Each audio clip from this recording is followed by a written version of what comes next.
जो टीआरई 1 मई 2023 और नवंबर 2023 में टीआरई 2 हुआ, या मार्च 2024 में टीआरई 3 हुआ, जिसका एग्जाम 19 जुलाई से होने वाला है।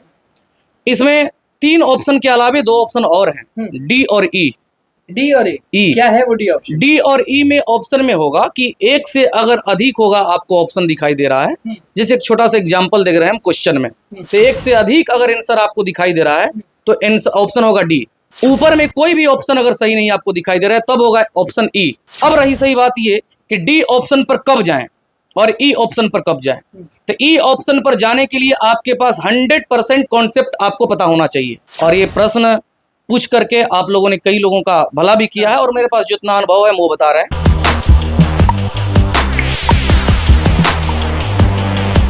नमस्कार, मैं हूं अनुकुल तिवारी और आप वही सब देख रहे। देखिए टीआरई 3.0 के जो पेपर हैं वो बस कुछ दिन में होने वाले हैं। हमारे साथ कुमार प्रवीण सर मौजूद हैं। सारे स्टूडेंट्स ना ये चाहते हैं कि आप उनको ये बता दें कि कैसे मार्क्स को बढ़ा लें, क्योंकि आप भी जानते हैं कि किस चीज़ों पे फोकस करना है, किन किन चीज़ों को बातों को ध्यान रखेंगे तो मार्क्स बढ़ जाएंगे। तो अभ्यर्थी ये जानना चाहते हैं सर आपसे कि मार्क्स बढ़ेंगे कैसे। बहुत बहुत धन्यवाद आपका, और इस मुद्दा को लेकर के आप स्टूडेंट को अवेयर करेंगे। दूसरी सबसे बड़ी बात, इस पर हम लोग चर्चा करेंगे। पहले ये चर्चा कर दें कि अभी कुछ दिनों से 2-4 दिनों से स्टूडेंट के दिमाग में ये चल रहा है कि बीपीएससी किया बड़ा बदलाव। ये बड़ा बदलाव क्वेश्चन के नेचर में नहीं है। क्वेश्चन का जो नेचर रहता है बीपीएससी का वही रहेगा, लेकिन बदलाव के रूप में ये है कि वो पेपर लीक को रोकने के लिए अपने जो है कि इंटरनल पोजीशन को काफ़ी बूस्ट किया है। और आपका दूसरा सवाल था कि कैसे मार्क्स बढ़े। देखिए, अन्य सब्जेक्ट में सामान्य अध्ययन का ही प्रश्न आता है। अगर कॉमन पेपर का बात करें तो history, geography, polity, economics, science का पोजीशन रहता है। लेकिन यहाँ पर जो है कि जिस सब्जेक्ट को हम पढ़ाते हैं, बिहार स्पेशल और करंट अफेयर्स, इसको भी अगर जो है कि डिनाई किया जाएगा तो ये भारी पड़ सकता है। इसलिए इनको फोकस करें। और दूसरी सबसे बड़ी बात, एक यूनिक चीज़ हम बताने का प्रयास करेंगे कि बहुत सारे स्टूडेंट ऐसे हैं जो कंफ्यूज होकर के 3 ऑप्शन को ही केवल ध्यान में रखते हैं, जबकि जो टीआरई 1 मई 2023 और नवंबर 2023 में टीआरई 2 हुआ, या मार्च 2024 में टीआरई 3 हुआ, जिसका एग्जाम 19 जुलाई से होने वाला है। इसमें 3 ऑप्शन के अलावे 2 ऑप्शन और हैं, डी और ई। डी और ई क्या है वो डी ऑप्शन? डी और ई में ऑप्शन में होगा कि एक से अगर अधिक होगा, आपको ऑप्शन दिखाई दे रहा है। जैसे एक छोटा सा एग्जांपल देख रहे हैं हम क्वेश्चन में। बहुत सारे स्टूडेंट प्रश्न लेकर के आए थे कि किसानों को संगठित करने के लिए हुंकार नामक पत्रिका तो इससे संबंधित थे। उसमें ऑप्शन जो था वो तीनों सही था, क्योंकि यदुनंदन शर्मा भी था, पंचानंद शर्मा भी था और स्वामी सहजानंद भी था। लेकिन लोगों के दिमाग में आता है कि स्वामी सहजानंद मतलब हुंकार। अगर वो प्रश्न पूछता कि हुंकार के संपादक कौन थे, तब स्वामी सहजानंद होता। प्रश्न पूछा था कि संबंधित थे, तो ये लोग भी उसमें मदद करते थे।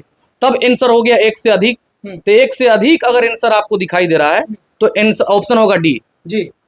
ऊपर में कोई भी ऑप्शन अगर सही नहीं आपको दिखाई दे रहा है तब होगा option E. BPSC civil services को पढ़ने और पढ़ाने के क्रम में हम लोगों ने अनुभव किया है कि जितना एग्जाम में मतलब ऑप्शन क्वेश्चन आता है, उसका मात्र 5% ई ऑप्शन में रहता है, मात्र 5%। इसलिए आप उसको साइड करें। ये तो नुस्खा बता दिया आपकी, 5% ई ऑप्शन रहता है। होता ही है, क्योंकि सिविल सर्विसेज का जो है कि तैयारी करने के क्रम में हम लोग स्ट्रेटजी बताते हैं, क्योंकि 17वीं बीपीएससी जो होने वाला है 30 सितंबर को, उसके 1 सप्ताह 10 दिन पहले हम लोग जो है कि बताते हैं उस चीज़ों को लेकर के। अब रही सही बात ये कि लगभग उतना ही ऑप्शन डी में भी रहेगा। हम ये नहीं करें कि सत्योत्सत्य होता है, लेकिन संभावना लगभग होती है, क्योंकि हम लोग जब क्वेश्चन एनालिसिस करते हैं। अब रही सही बात ये कि डी ऑप्शन पर कब जाएं और ई ऑप्शन पर कब जाएं। तो ई ऑप्शन पर जाने के लिए आपके पास 100% कॉन्सेप्ट आपको पता होना चाहिए। जैसे एक छोटा सा एग्जांपल दे रहे हैं कि क्वेश्चन में अगर आपका है कि खगोल पर्यटन को बढ़ावा देने के लिए कौन राज्य ने प्रयास किया है, और ऑप्शन में गुजरात, महाराष्ट्र, हरियाणा है, और आपको कंफर्म है कि नहीं उत्तराखंड है, तो आपको ई ऑप्शन पर जाना है, क्योंकि उत्तराखंड ही है। ऊपर के कोई सही नहीं है, ऊपर का कोई सही नहीं है, उत्तराखंड, तो कंफर्म के लिए ई जाइए। अब रही सही बात डी कि डी ऑप्शन पर कब जाए, तो हम 4 जो है कि बात बताने जा रहे हैं। और ये प्रश्न पूछ करके आप लोगों ने कई लोगों का भला भी किया है, और मेरे पास जितना अनुभव है वो बता रहे हैं। तो संगठन से संबंधित अगर प्रश्न पूछ दे, आंदोलन के व्यक्तित्व से संबंधित अगर प्रश्न पूछ दे, या किसी जो है कि पत्रिका से संबंधित अगर प्रश्न पूछ दे, या अगर बात करें क्रांति आंदोलन के अलावे प्रभावित क्षेत्र के रूप में प्रश्न पूछ दे। जैसे एकदम एग्जाम्पल हम देते हैं क्वेश्चन के थ्रू कि बिहार में नमक सत्याग्रह से प्रभावित जिले, तो आप एक नाम आ रहे, अगर आपको कंफर्म है कि नहीं यहाँ पर नहीं हुआ था तभी जो है कि आप उस ऑप्शन को टच करें। अदरवाइज बिहार के सभी जिलों में नमक बनाया गया था नमक सत्याग्रह के दौरान, तो उसमें अगर डी ऑप्शन पर अगर आप जाते हैं तो आपका संभावना 80 से 90% चांसेस है कि सही होगा, सही होता है। बिल्कुल। अब इस चीज़ों को लेकर के ये भी बता दें कि स्वयं अतुल प्रसाद जी जब थे तो उन्होंने कहा कि बिहार का एग्जाम अगर हो रहा है तो मुझे बिहार स्पेसिफिक प्रश्न पूछना ही पड़ेगा।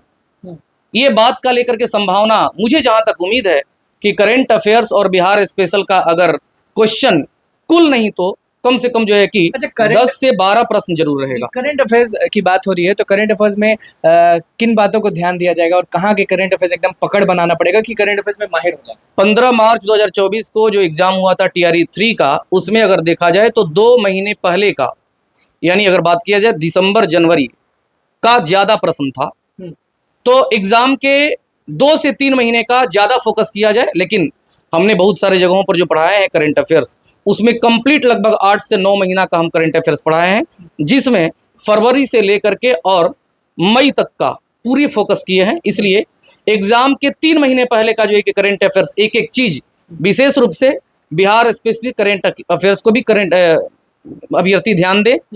जैसे मान लीजिए कि नालंदा में नालंदा विश्वविद्यालय का उद्घाटन हुआ, एक एक बात एकदम एक एक बात को ध्यान में रखना है क्योंकि कंपटीशन धीरे धीरे टफ हो रहा है। आप जैसे देख सकते हैं कि लगभग 6 लाख से अधिक अभ्यर्थी इसमें शामिल होंगे और शायद 80,000 से ज़्यादा पोस्ट भी है, एग्जैक्ट हमको नहीं पता है। तो सब लोग पढ़ रहा है, ऐसा कोई अगर सोच के जाए कि किस्मत भाग्यवान होगा तब हम पहलवान होंगे तो ऐसा संभावना बड़ा कम है। नहीं नहीं नहीं, पढ़ सब लोग रहा है। प्लस सिविल सर्विसेज से जो लोग रिलेटेड हैं वो भी इस एग्जाम में आ रहे हैं और उनका कंसेप्ट डीप और बूस्ट होता है। बाहर वाले भी तो आ रहे हैं, बाहर वाले भी आ रहे हैं। अब हमें नहीं करें कि तैयारी जो कर रहे हैं या करवा रहे हैं वो अच्छे से नहीं कर, सब लोग अच्छे से पढ़ रहे हैं, लेकिन ऊपर ऊपर केवल पढ़ने से काम नहीं चलेगा। कंसेप्ट बिल्डअप होना चाहिए, किस्मत का सहारा बहुत कम हो, अपने मेहनत पर ज्यादा से ज्यादा। आखिरी सवाल यही रहेगा कि आप भी जान रहे हैं कि जो स्टार्टिंग में आपने बोला कि BPSC चेंज कर रही है, बदलाव हो रहा है, तो वो बदलाव बस यही है कि अलग अलग सेंटर पे अलग अलग क्वेश्चन पेपर रहेंगे। तो अगर अलग अलग क्वेश्चन पेपर रहेंगे तो एक सेंटर और दूसरे सेंटर में जो क्वेश्चन पेपर के लेवल होंगे क्या वो अलग अलग होंगे या सेम लेवल के? संभवतः अगर ऐसा होता है तो बहुत ज्यादा जो है कि ऊपर नीचे लेवल नहीं होता है, लेकिन कुछ ऊंच नीच क्वेश्चन हो सकता है, लेकिन उसको संतुलित ही मान करके चला जाए। इससे डरने की कोई जरूरत नहीं है क्योंकि बहुत सारे अभ्यर्थी डर रहे हैं कि उनका अगर लो कर दिया हमारा हाई कर दिया। ऐसे पैनिक होने से एग्जाम और खराब जाता है। बस दिमाग में ये रखना है कि जितनी सीट और वैकेंसी है, मेरी तैयारी ईमानदारी से मेहनत इतनी हुई है कि मेरा एक सीट पक्का उसमें है। क्वेश्चन का लेवल, क्योंकि इसके पहले कुछ अभी हम बोले कि कंसेप्ट अगर क्लियर है, डीप नॉलेज रखते हैं तो आपका जो है कि रिजल्ट होगा। आपका क्वेश्चन का लेवल क्या होगा, अगर मान लेते हैं कि जो सामान्य रूप से GS का क्वेश्चन होता है उसी में कुछ क्वेश्चन आपको थोड़ा सा डीप कॉन्सेप्ट पूछ सकता है, ऊपर वाला तो लगभग नहीं पूछने की संभावना है, ध्यान रखने की बात है। बिल्कुल बिल्कुल घुसना तो पड़ेगा उसमें। चलिए बिल्कुल, देखिए हमारे साथ कुमार प्रवीण सर मौजूद थे और देख लीजिए सीधे नुस्खा बता दिए ABCDE के बारे में किस तरह से बताएं। और आप लोग बहुत कंफ्यूजन में थे कि अगर बदलाव हुआ है तो एक सेंटर पे क्वेश्चन का जो लेवल है वो कम होगा, दूसरे सेंटर पे हार्ड हो जाएगा। और ऐसे में कुमार प्रवीण सर ने किस तरह से बताया हर चीज को, स्पेशली स्टूडेंट्स को हिदायत दी है कि भैया 5% ऑप्शन E होता है, उसके बाद D कब मारना है, E कब मारना है, ABCD के बारे में बता रहे थे। तो बस अब तैयार रहिए और डीप जाने की कोशिश करिए क्योंकि ऊपर ऊपर में काम नहीं चलेगा। बस 1-2 दिन तो बाकी है, जमकर पढ़िए। तो बस हमारे चैनल को पैनिक नहीं होना, तो बस हमारे चैनल को सब्सक्राइब करिए, धन्यवाद।